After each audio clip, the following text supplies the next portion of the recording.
Vision, and we've been here before, and I'm sure we'll be here again. We don't know when hurricanes, other storms, tornadoes are coming. Some of us can remember the days that we had none of these sophisticated instruments to help us predict these things, but they help a lot, but they're still not 100% accurate. But we'll tell you what we know and what we predict, and we are ready for this as we've ever been. Chaplain Denny. Thank you, Governor. Good afternoon. I'm Chaplain Denny with the South Carolina National Guard.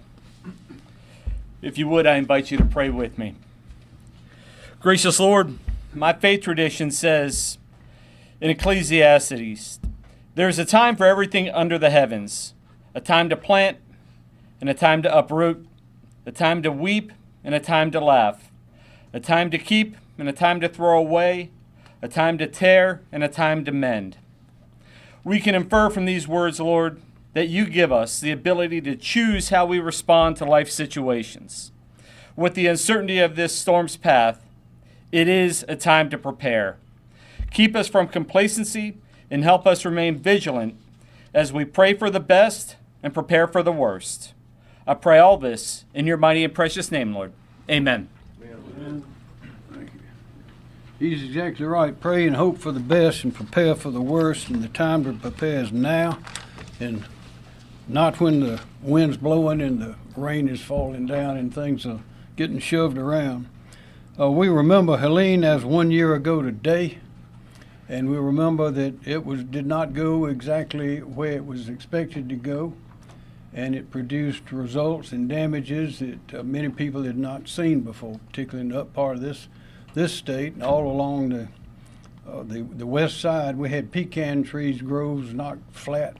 I'd never seen that before. I suppose most people have not. But also at downtown Greenville, they had big oaks going down, taking down all the electrical wiring, and we couldn't get in there to clean it up because of that electrical wiring tangled up with all those limbs of those trees. It was really something we hadn't seen, but the people in North Carolina, particularly around Asheville, hadn't seen anything like that either. So you never know how bad it's going to be. This one does not look as strong as it looked yesterday. That could change tonight. Tomorrow it could be much stronger, could change direction, because with the most sophisticated instruments, we cannot prepare for exactly what is going to happen, so we have to prepare for it all. And in all that uncertainty, the only thing that is certain for sure is that your South Carolina team, representatives of most of whom you see here before you, are ready. We've been through it before. We know how to do it. I issued the declaration yesterday, emergency declaration, to allow us. We've already begun putting people and equipment in place, helicopters, aerial resources, people on the highways. The counties are ready. The counties have informed us that they do not believe that we need an evacuation order, a mandatory order, and we agree with that. And so we have no intention of issuing such an order, but don't be misled. That does not mean that you might have big waves. We know that we're going to have high winds. We know that we're going to have a lot of water. We know that we're going to have flooding in parts of the state, maybe some parts that we haven't seen before. But the good news is that the storm probably will stay out in the ocean. But still, a lot of rain, strong winds, and serious flooding is going to happen, and it could happen way up in the Midlands. We don't know where it's going to go. You remember in 2017 with Florence, we had a storm came in that parked over part of the state in North Carolina, and we had water coming down we'd not seen before. And Helene again went to a part of the state that had not seen a hurricane before. That could happen again. We don't think it will, but we hope it does not. That executive order that I issued yesterday cut the red tape. What does that do? That allows all of our equipment, all of our agencies, all of our services to go on and start getting ready ahead of time. We're expecting the federal government to cooperate with us 100%. And again, we do not think that we will have any mandatory. We're not counting on that at all. But I'll leave you with this before we start hearing from Team South Carolina, and that is your neighborhood may have things that you have not seen before. So go ahead and be prepared. Put your important papers to where you can reach them, your pills, your medicines, all of those kind of things. Get prepared for what might happen to your animals. Call you if you're going to move someplace else. Not going to be where you usually are. Tell your friends, family where you're going to be in case someone needs to get in touch with you. And whatever you do, we know we're going to have a lot of rain. Don't drive through standing water. Even if the winds are not strong, that water is always going to be deeper than you think, and we lose a lot of people to drowning. Don't drown, turn around.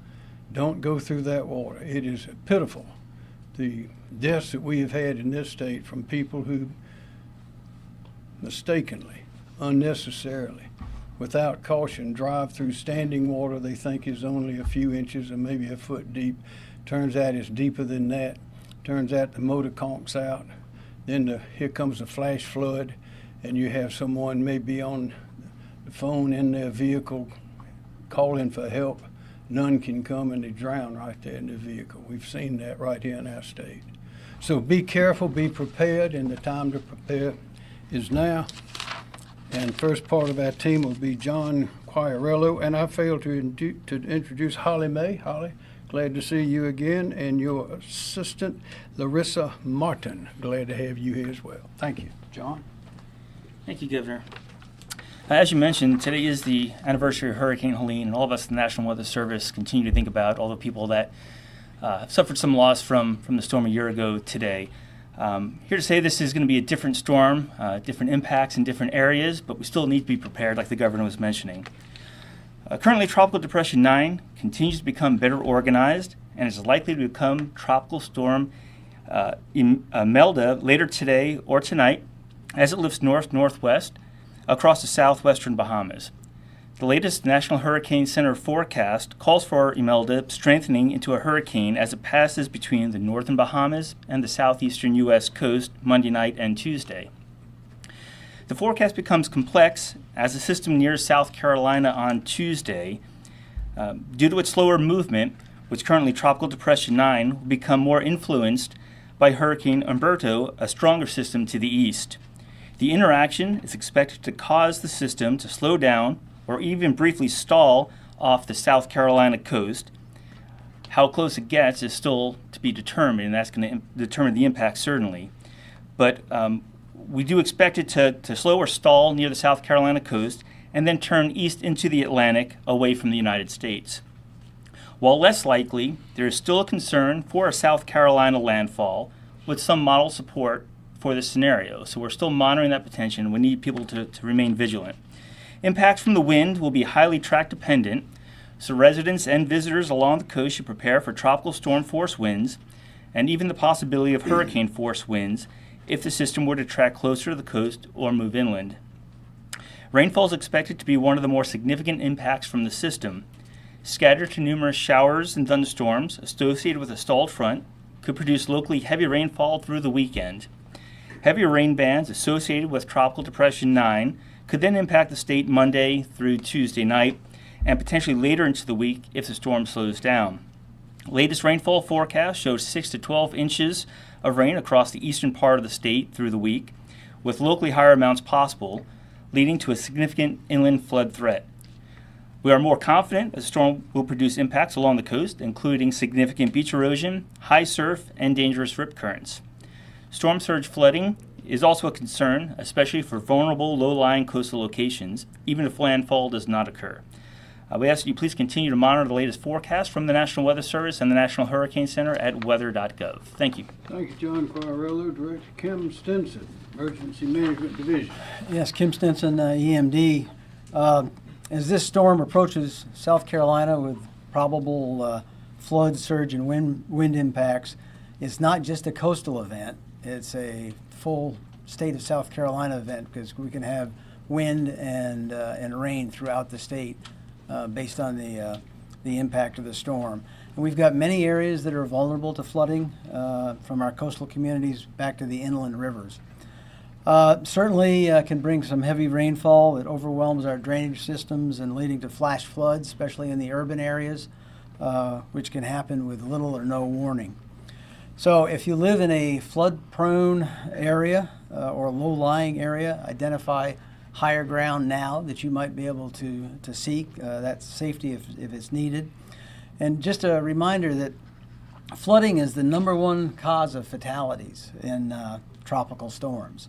And as the governor said, just a little bit of rain, water on the ground can knock somebody over, or also a couple of feet can move a car, and that's happened before.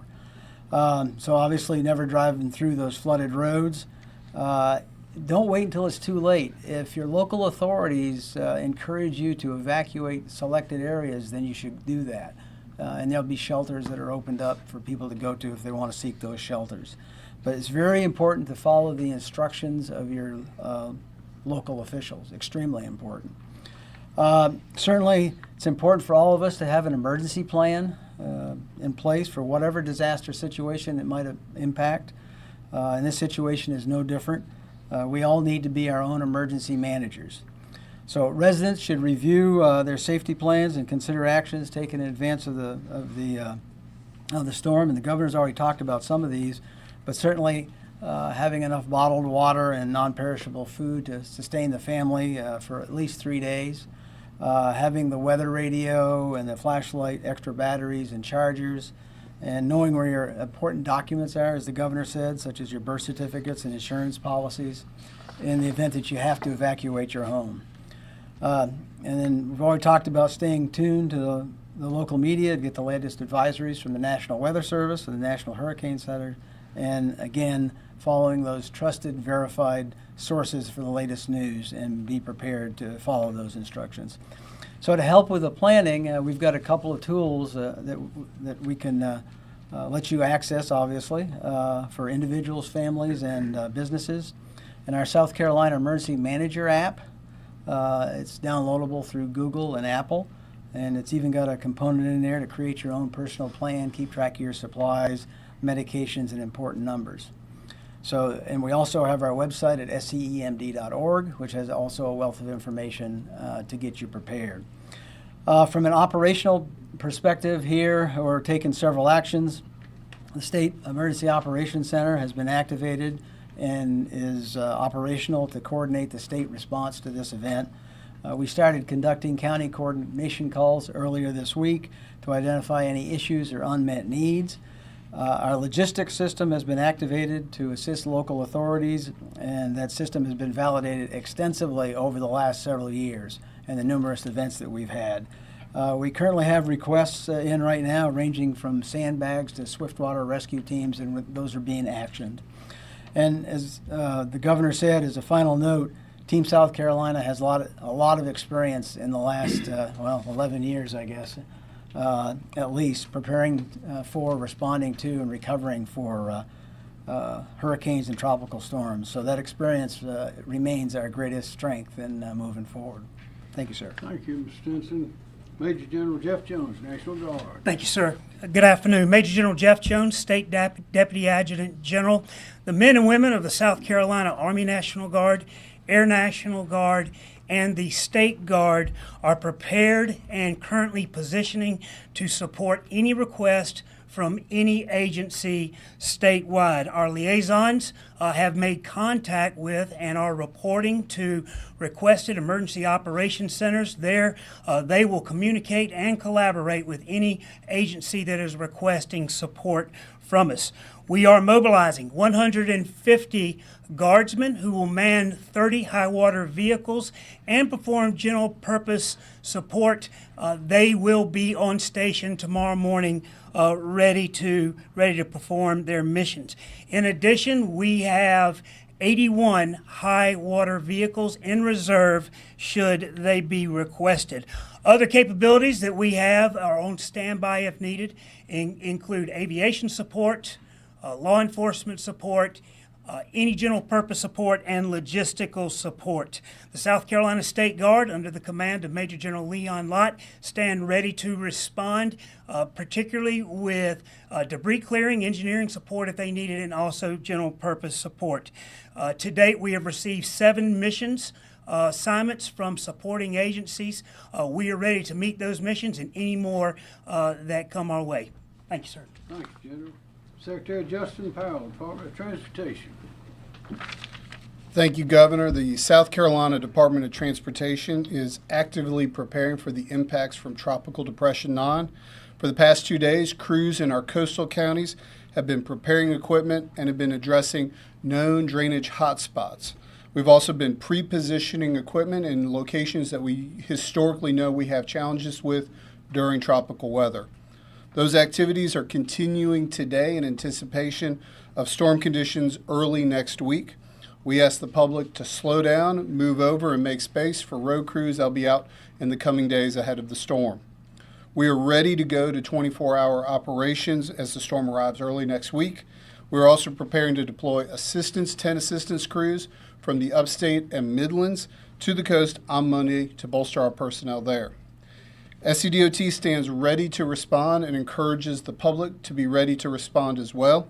Please rely on official information sources like our 511 SC app that you can get real-time traffic information and can be downloaded on the Apple and Google stores. Thank you, Governor. Thank you, Secretary Powell. State Fire Marshal Jonathan Jones. Thank you, Governor. LLR's State Fire Division continues to staff the Emergency Support Function 4 and 9, supporting resource requests with search and rescue teams, including swiftwater and floodwater rescue teams. Our Palmetto Incident Support Team, which provides command and control and coordination for search and rescue statewide, was activated effective noon today, and will continue to coordinate search and rescue and mission resource requests throughout this incident.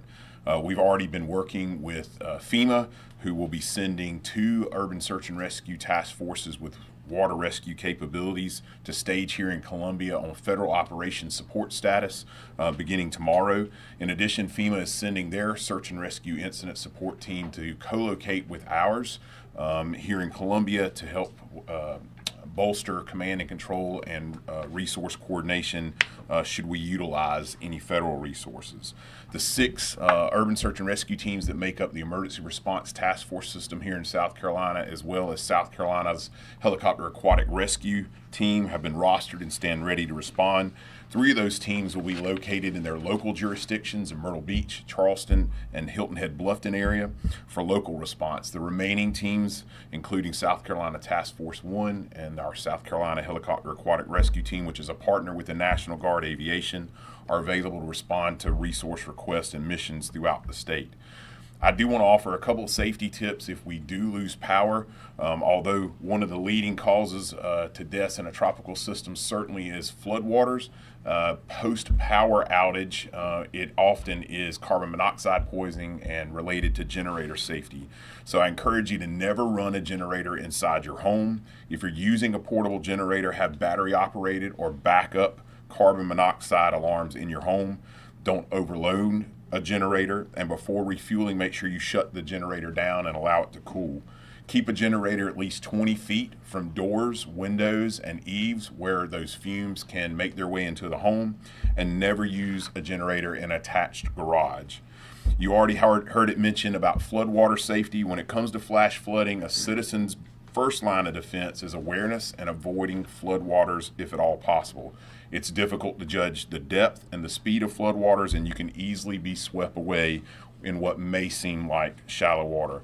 Also, assume that all floodwater is contaminated. You don't know what it is. You don't know about wildlife, reptiles, and vectors and ants and all those kinds of things that can be swept up in floodwater. So the best thing to do is avoid it altogether. Thank you. Thank you, Mr. Jones. Director Robert Woods, Department of Public Safety. Thank you, Governor. Rob Woods, South Carolina Department of Public Safety. DPS is prepared to begin response operations on Monday at 6 a.m.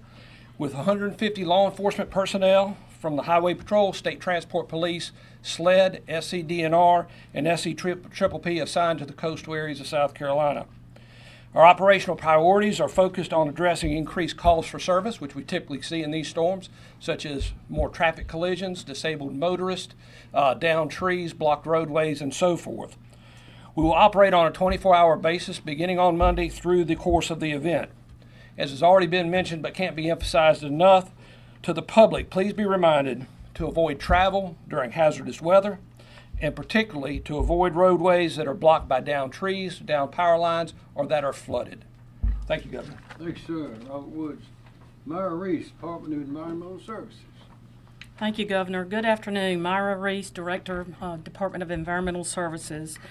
The Department of Environmental Services is continuing to work very closely with the Governor's Office and all of our fellow state agencies as South Carolina prepares for potential severe weather and heavy rainfall. We also are continuing to maintain great coordination and communication with our local emergency managers and officials who are doing an excellent job in preparing and also keeping their communities informed. Please make sure, you'll hear many of us keep reminding everyone to please make sure you continue to follow the recommendations of your local officials and stay informed with the weather. I heard someone yesterday say, instead of being weather worried, I'm going to be weather aware. And I think that just really signifies just the importance of staying informed and listening to your local officials. When there's a threat of heavy rainfall and severe weather, one of the first things that the Department of Environmental Services prioritize is a focus on our state-regulated dams. Yesterday, our staff proactively used our emergency notification system, it's called ReadyOp, to alert owners of regulated dams in the areas of the state that could receive the heaviest rainfall, advising them that they take proactive steps to prepare their dams and minimize any impacts. Steps like clearing debris from the spillways, assessing the water levels to determine if lowering the level is needed to minimize those storm impacts and accommodate the incoming storm flows. Additionally, our dam safety staff have been in the field for several days and are out there today. Will continue through the weekend and will be assessing additional dams in areas that may be most impacted based on any shift in the current forecast data. I do want to point out that on our website we provide an interactive map of every state-regulated dam in the state at des.sc.gov/dams, and feel free to look at that interactive map. I think it's important also to point out that our dam safety team prepare for severe weather impacts way before hurricane season even begins. Back in May, we began a pre-seasonal boot camp of our state's regulated dams to have a current awareness of dam conditions throughout the state, having communications with our dam owners. This keeps us informed and prepares us for when severe weather that does threaten our state so that we can help dam owners take any necessary proactive measures. In preparing for any potential storm impacts along the coast, our Bureau of Coastal Management has prepared data for structures within our beachfront jurisdiction in case we need to deploy staff to perform post-storm damage assessments. And our coastal program has also prepared templates for issuing emergency orders and emergency general permits if it's needed that would allow for sandbagging and marine debris removal. If South Carolina is heavily impacted by these storms, we're prepared to perform many other critical activities, including the post-storm dam assessments, deploying mobile teams to severely impacted areas of the state, conducting post-storm aerial coastal assessments, and assisting with storm debris management. You can find all of this information on our website at des.sc.gov/storms. Thank you. Thank you, Director Reese. Chief SLED Mark Keel. Mark Hill, Chief of SLED. ESF 13 SLED DNR Triple P will be assisting our partners at ESF 16 DPS in working traffic control points and line patrols beginning Monday, as Director Woods has stated. We will have additional 15 personnel, both day and night shift, working in the Low Country region, Charleston, and also in the southern region. We'll have additional 20 people working in that region as well. All of ESF 13's aircraft are available upon request. We have 4 rotorcraft helicopters, and we have 2 fixed wing that belong to DNR. In addition, our SLED regional captains and myself will be in constant contact with all of our sheriffs and chiefs in these areas that are impacted to make sure that their communities have the necessary law enforcement personnel they may need to keep their communities safe. Thank you. Thanks, Chief. Anyone have a question? Governor, is DSS opening up any shelters? I couldn't hear you. Is DSS opening up any shelters? Where's the answer to that? The answer is no, sir, not right now. And of course, the decision to open up shelters is made at the local level by county emergency management. At this time, none of our coastal counties have made the decision to open those shelters, but they are on standby. That answer your question? Yeah. Another question? When should we start expecting the rain to hit South Carolina? John? Well, there will already be some scattered to numerous storms around throughout the weekend, and they're dumping some locally heavy rain already. We saw some of that overnight and earlier today. But the main rain bands associated with the tropical system should arrive on Monday and continue probably through most of Tuesday night. And if it's slow enough moving, then that heavy rainfall threat would be extended later into the week as well. So the brunt of the impacts from the storm expected most likely late Monday night, Tuesday into Tuesday night. We expect worse conditions. More questions? Governor, do we have any National Guard troops that are out of state that you need to recall back to the state to respond to this? All of our, I'll let the general answer. The answer to that is no. We're in good shape. General? Yes, sir. The governor is correct. We have none. However, we have established communication with the states that we do emergency compact support, and we are prepared, and they are prepared to do that support if needed. But at this time, as the governor said, we have none from out of state.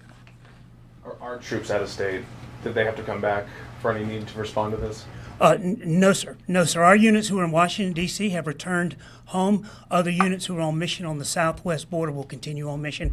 We have plenty of assets here to support anything that this storm will bring to us. More questions? Governor, you mentioned this week is the 1 year of Helene. Is there anything different that the state is doing in preparedness for the storm that you guys might have not done last year that can be different, potentially to be more beneficial? We find new wrinkles every year. One, of course, was demonstrated with Helene is that, once again, it's totally unpredictable what's going to happen. Sometimes these storms will take a right angle turn just about overnight.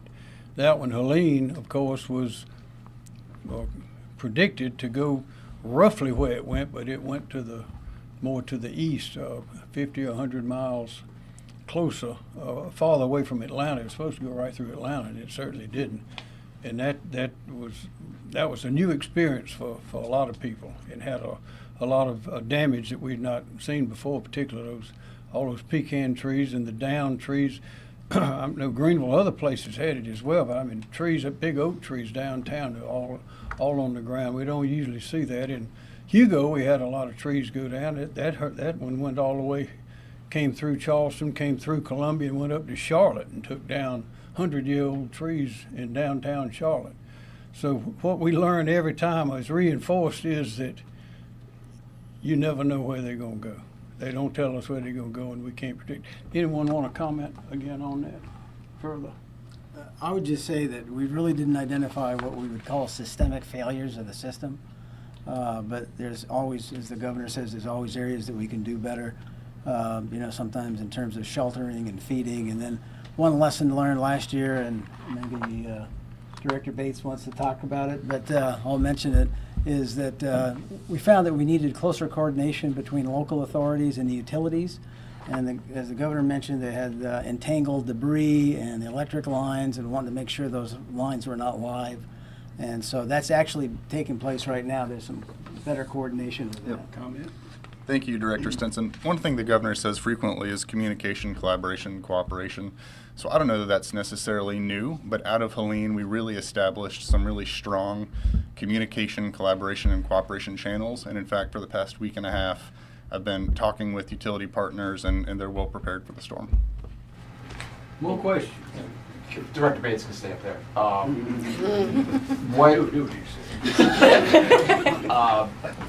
What kind of electric utilities are pre-positioning and where right now? Sure. Right now, Dominion and Santee Cooper have assets that they're working to pre-position. I'm aware of just north of Beaufort and north of Charleston. It's Director Bateman, Joe. Sorry. Yeah. Okay. More questions? Any anticipation for the schools? How are they going to operate? Is there going to be a local decision? That typically is a local decision, yes. Because we don't know where this is going to go. Any more questions? Just one reminder, this storm is deadly serious, not just serious, but deadly serious. We lost 35 in Hugo, we lost 49 in Helene, and we've lost some in others, but it's deadly serious, and particularly with that water. You got to be careful. That water during a hurricane, during a storm, water is not your friend. So you got to be very careful. Thank you very much. We'll keep you updated.